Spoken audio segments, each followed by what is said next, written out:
Secret inks, hidden codes, shredders. The way money is made is crazier than you think. Let's take you into a place most people will never see with their own eyes. A place guarded tighter than Fort Knox. No, seriously. This is where money is born. Real, legal, hold it in your hand cash. It doesn't start in banks. It starts deep inside high-security printing facilities like the Bureau of Engraving and Printing in Washington, D.C. or the U.S. Mint in Fort Worth, Texas. Walking into these places feels like stepping into a spy thriller. Metal detectors, biometric scans, armed guards. And past all that, giant roaring machines that spit out stacks of money like it's nothing. But this isn't monopoly paper.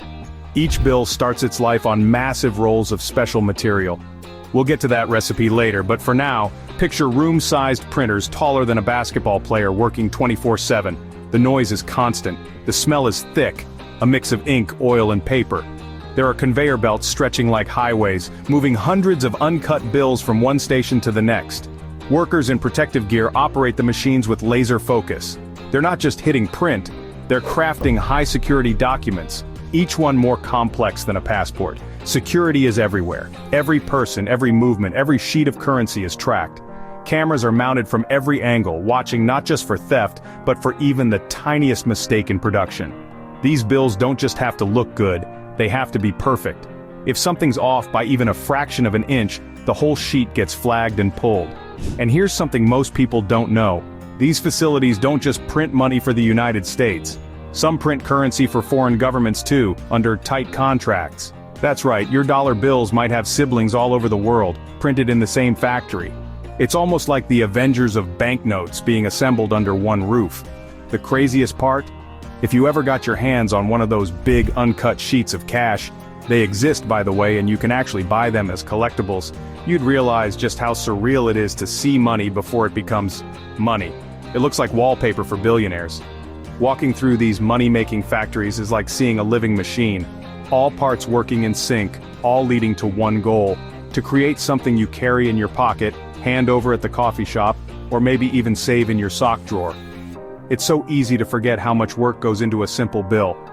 But now you know, money isn't just printed, it's built, layer by layer, security feature by security feature, inside some of the most protected buildings on Earth. And this is just the beginning. The real magic happens next. Alright, you've seen the machines, the guarded buildings, the roaring presses that pump out stacks of cash. But now let's talk about something even crazier, the material itself. Because real money, it's not made out of paper, at least not the kind you're used to. It doesn't come from trees, it's not the same stuff your notebook or printer paper is made from. In fact, what your money is printed on is so special, it has its own secret recipe. And it's more like fabric than paper. American banknotes are printed on a blend of 75% cotton and 25% linen. Yep, cotton. The same plant used to make your jeans and t-shirts is also behind the bill you used to buy your last burger. This mix gives money that strong, crisp feel. It doesn't tear as easily. It doesn't fall apart if you forget it in your pocket during a laundry cycle. And most importantly, it's nearly impossible to copy.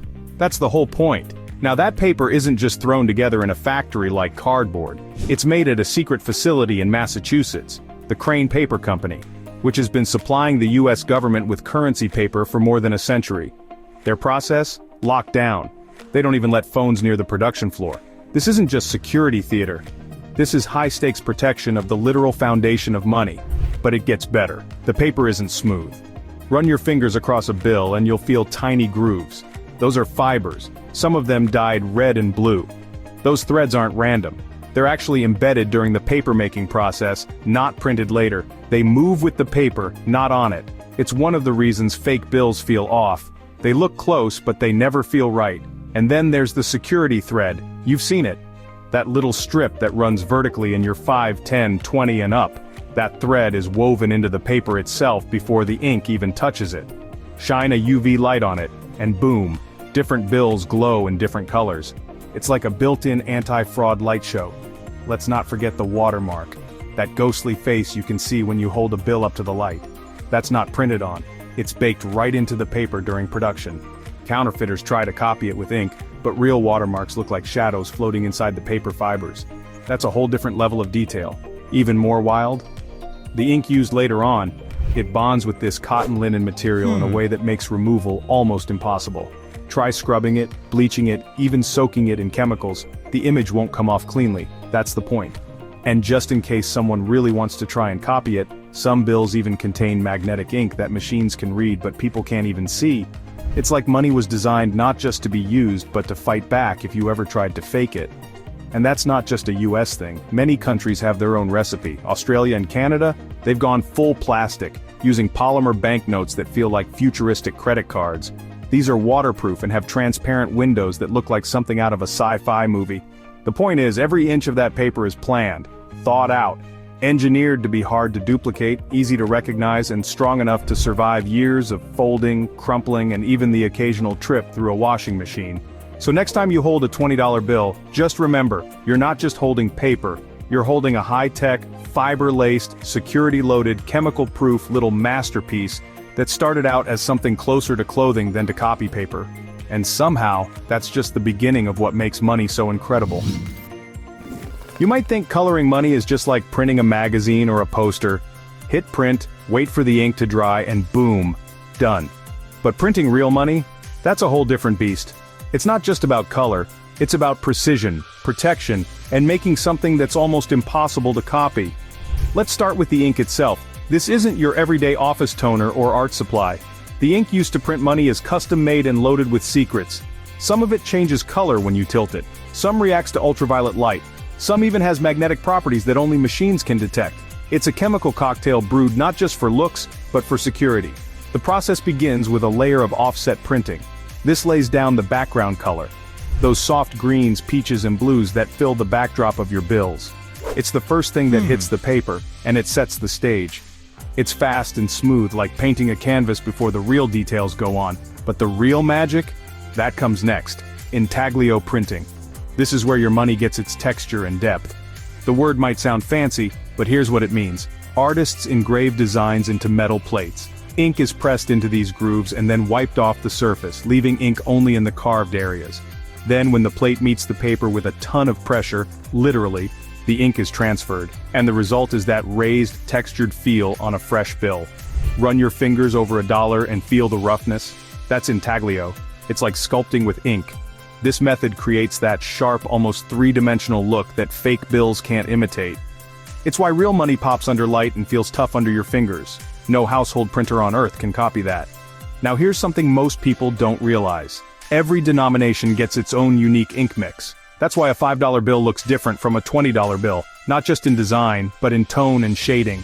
Each one has to stand out at a glance. Even the black ink used for the serial numbers is special. It's mixed with magnetic particles so machines can read the bill automatically without anyone even looking. And none of this is left to chance. Each batch of ink is tested, tracked, and accounted for. If even one drop goes missing, alarms go off. Workers wear gloves, tools are locked up, and even waste ink is collected and destroyed under supervision. These places treat ink like it's gold. Sometimes entire sheets are scrapped just because the ink density was slightly off. The color has to be perfect every single time or the whole batch is toast. That's how tight the quality control is. And just when you think you've seen it all, new tech keeps rolling in. Countries like Switzerland and Canada are experimenting with transparent windows, metallic foils, and even holograms. You hold it in your hand, and it feels more like Iron Man's gear than cash. It's wild. Hold a bill up to the light, tilt it, flip it. Now look closer. No, closer. Because what you're holding isn't just a printed piece of currency. It's a puzzle, a battlefield of invisible defenses. While it may look simple on the surface, real money is packed with secret features so tiny, so clever, and so advanced that you might carry it every day and never notice them. Until now. Let's start with microprinting. This is text so small, you'd need a magnifying glass, or a macro camera lens, to read it. On the US $5 bill, for example, the words USA 5 are hidden inside Lincoln's collar. On the $100 bill, the United States of America is tucked into Franklin's jacket. These aren't just for show. Microtext is nearly impossible to duplicate cleanly with home printers or scanners. Even top-tier counterfeiters struggle with it. Why? Because if the text isn't laser crisp, it's an instant giveaway. Then there are security threads. If you've ever noticed that plastic-looking strip running vertically through your bill, that's not just decoration. It's embedded in the paper itself, woven in during the paper-making process, not glued on later. And it's not just a plain strip, it glows under ultraviolet light. A $20 bill? that thread lights up green. A $10, orange. A $100, pink. These colors are locked into the materials themselves, something regular ink just can't fake. There's more. Some banknotes contain infrared features, designs or layers that can only be seen under special infrared light. These aren't even visible to the human eye. Banks use high-tech machines to scan for them instantly. If it's not there, the bill's fake, no debate. And don't forget about watermarks, those ghost-like images that seem to float inside the bill when you hold it up to light. They're not printed on. They're formed during the paper's creation, by changing the thickness of the material in precise areas. This gives the watermark a translucent quality, making it nearly impossible to copy with ink or toner. Some bills also hide tactile marks for the visually impaired. In Canada and the Eurozone, raised dots and patterns are used so people with vision loss can identify the bill by touch. It's a functional feature, but it also adds another layer of security. More texture, more detail, more things counterfeiters can't easily mimic. Oh, and get this, some money even hides images that only appear under magnification or special light sources. In certain banknotes, zoom in far enough and you'll find images of eagles, stars, or even full quotes worked into the design, barely thicker than a human hair. And here's a fun fact for movie fans. Most of the money you see in TV shows and Hollywood blockbusters is fake.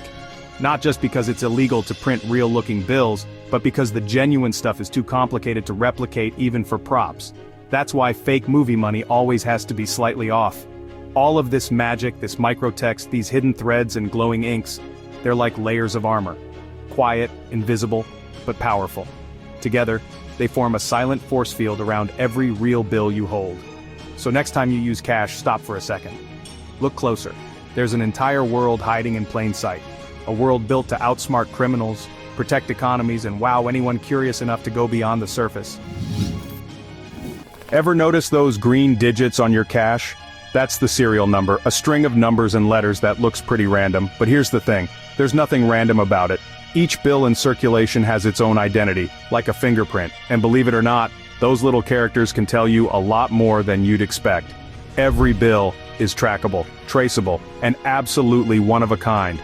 Let's break it down. A serial number typically starts with a letter, followed by 8 numbers and ends with another letter. The first letter represents which Federal Reserve Bank printed the note. There are 12 of them, labeled A through L, from Boston to San Francisco. So right off the bat, your dollar already has a hometown. The next part, the numbers, track where that exact bill falls in the printing cycle. Then the final letter, that indicates how many times that serial number combination has been reused with slight variations because the government reuses sequences in batches. It's like license plates only for money. Now here's where it gets wild. Serial numbers aren't just about organization. They're used for spotting counterfeits. If someone tries to push a fake bill with a number that's already been used, or one that doesn't match official records, it can be flagged instantly. Banks and federal agencies use this system every day to keep tabs on rogue bills. And yes, people collect them. Some folks are obsessed with fancy serial numbers. That's what collectors call bills with patterns like 00000001, or ones with repeating digits like 77777777. There's even a market for what they call radar notes, numbers that read the same forwards and backwards like 123443321. These aren't just novelty items, they can sell for hundreds, even thousands of dollars depending on the condition and denomination. Then you have star notes. These are bills with a little star at the end of the serial number. Why the star? It means that the original note had a printing error and had to be replaced. But instead of throwing off the numbering sequence, they substitute the mistake with a star version. Because of how rare they are, star notes are prized by collectors. It's like a factory-made mistake that turns out to be more valuable than the original. Serial numbers also play a role in crime investigations. Law enforcement can flag bills suspected to be involved in things like fraud or trafficking. Once those numbers are on the watch list, if the bills show up, anywhere from a store register to a bank deposit, red flags go up. It's like a digital trail made of paper. And don't think for a second that these numbers are printed casually. They're applied using high-precision machines in a clean, secure environment. These machines have to hit the exact same spot on each bill over and over again with perfect alignment. If a bill ends up with misaligned serial numbers, it's rejected. Or, plot twist, it's saved as a rare misprint and can become worth more than its face value.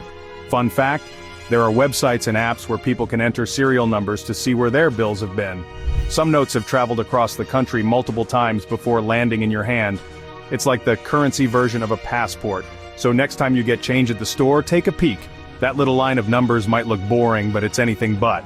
Behind every bill is a story, a journey, a code that proves it's real, that it was made with care, and that out of the billions printed, yours is one of a kind. So far we've gone through the top secret printing presses, the invisible security features, and the ink that can practically fight crime on its own. But here's a step you might not expect. Before your money becomes the neat little bill in your wallet, it starts out as a giant sheet, like a poster, only covered in cash. And turning that oversized slab into clean, crisp bills, that takes another round of precision machinery and intense quality control. Picture this: a sheet covered with 32 or 50 bills, depending on the denomination and country. The sheet itself is roughly the size of a full kitchen table. Fresh from the press, it's packed with color, texture, serial numbers, watermarks, everything you've learned about so far. But it's not money yet, not until it's been chopped into the exact shape and size we know by heart. That's where the guillotine-style cutters come in. No joke, that's what they're called. These high-powered machines slice through thousands of sheets a day with laser-guided accuracy. One wrong cut, the entire stack could be ruined. So everything is aligned to the millimeter, using precision sensors and robotic arms. The machines don't blink, they don't guess. They just slice, fold, stack, and repeat. And there's a specific order to the madness. First, the large sheet is trimmed into rows. Then those rows are trimmed into columns. And only then do the bills start to look like something you'd use at a gas station or hand to a cashier. It's a dance of steel blades and moving belts, synchronized like a machine orchestra. Now this is where humans come back into the picture. After cutting, real people step in for manual inspections. They check edges, corners, ink quality, even the feel of the bill. If there's a tear, a miscut, a misprint, or even the slightest smudge, that bill doesn't make it. Some are shredded on the spot, others get pulled aside for further inspection. You could call it cash boot camp, only the fittest survive. The fresh bills are bundled tightly, usually in bricks of 1,000 notes, and wrapped with straps that include barcodes, batch numbers, and security seals. These bundles are then boxed, sealed, and prepped for shipment. Where? Either to high-security vaults or straight into armored trucks ready to roll across the country.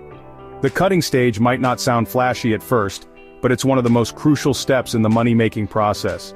It's where chaos becomes order, where potential becomes product, and where your future tip for a pizza delivery driver finally takes shape. We've seen how money is born, but what happens when it gets old, torn, and tired? Believe it or not, there comes a time when even cash gets retired. That crumpled bill in your back pocket?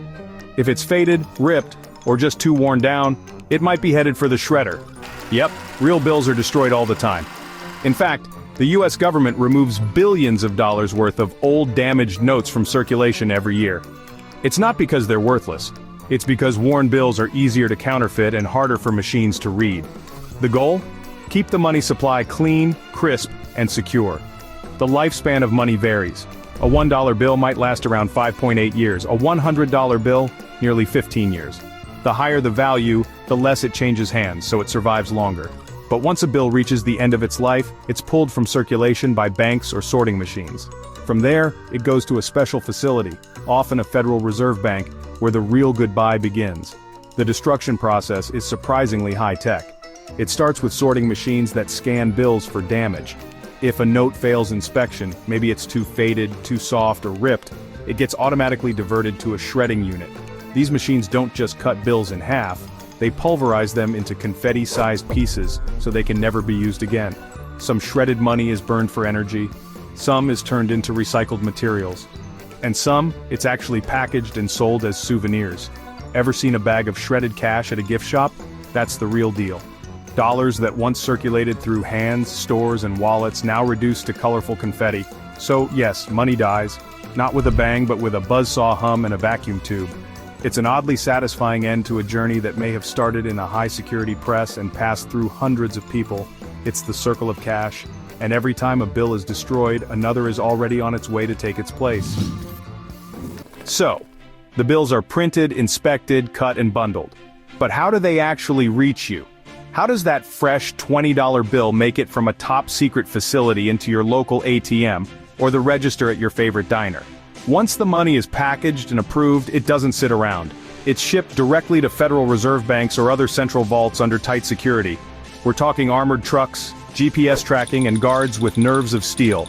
These trucks don't make pit stops. Their job is to move millions of dollars without a single slip. From there, the banks play a massive game of supply and demand. They send cash to commercial banks when needed, to restock ATMs, refill cash drawers, or meet customer withdrawals. Ever notice that crisp, fresh smell from a brand new bill? That's money fresh from the factory, and you're likely one of the first people to touch it. And just like that, the journey's complete. What started as a special cotton linen blend in a high-security building becomes part of your daily life. You tip with it, trade with it, save it. You fold it in your pocket without ever realizing the science, security, and precision behind it. So next time you hand over a few bucks, take a second to look. That little rectangle is more than money. It's a mini work of engineering, design, and trust. A tool shaped by centuries of innovation. And now, it's in your hands.